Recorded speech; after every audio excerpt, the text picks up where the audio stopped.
This story comes out of India. A guy was interviewing to get into an engineering institution. And as he was being interviewed, the interviewer looked at him and asked him this question. If you are sitting in a train compartment that is speeding along and it is extremely hot in there, what would you do? The guy said, I'd open the window. So the interviewer said, good answer.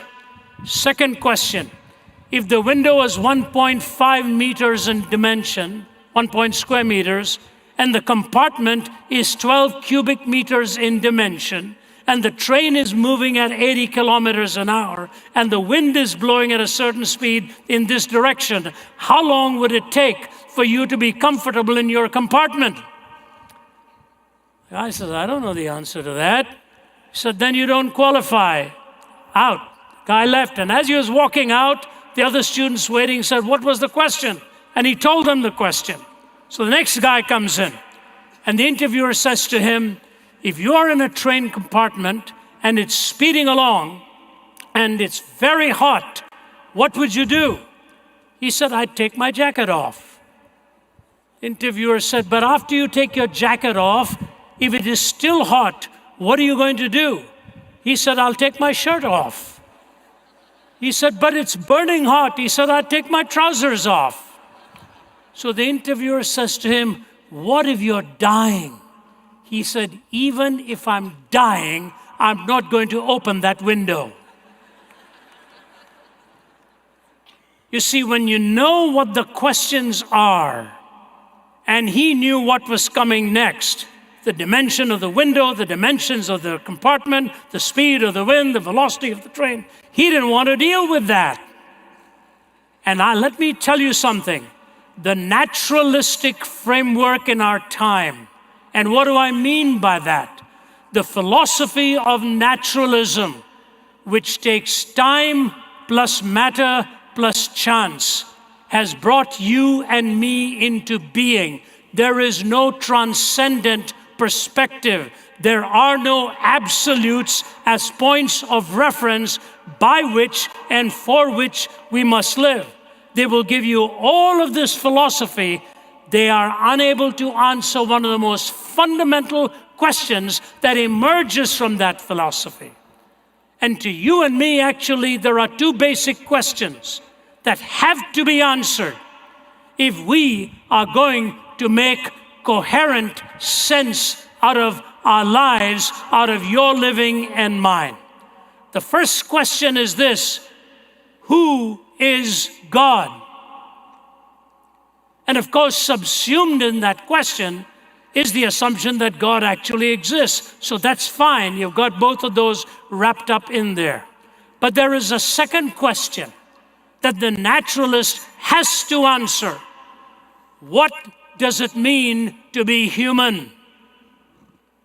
What does it mean to be human? We talk of humanism.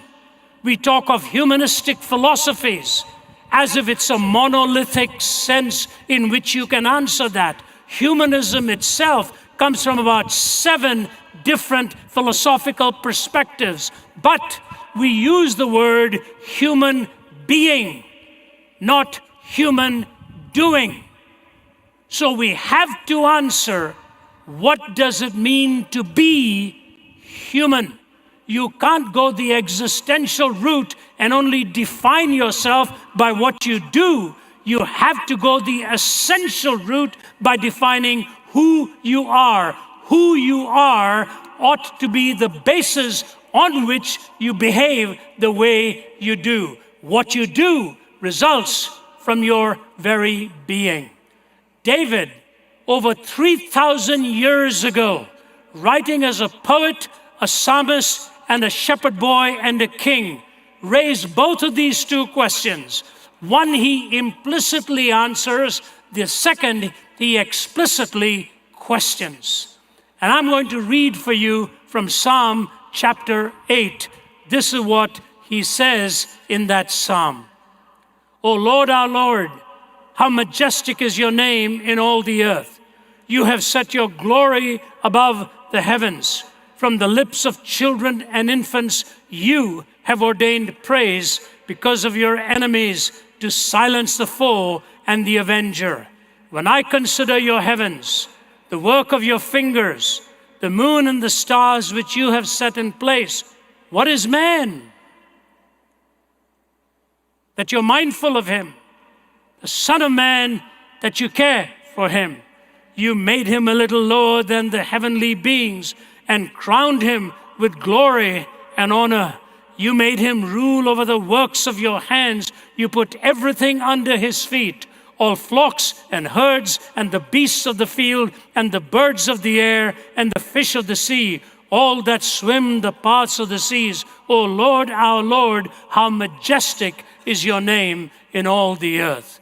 It is amazing how David begins and how he ends and what he puts into these handful of verses, from the glory of the heavens and the planets to the tiny little splendor of a babe in arms, all the way to the question, what is there in man? Why do you really take even note of him?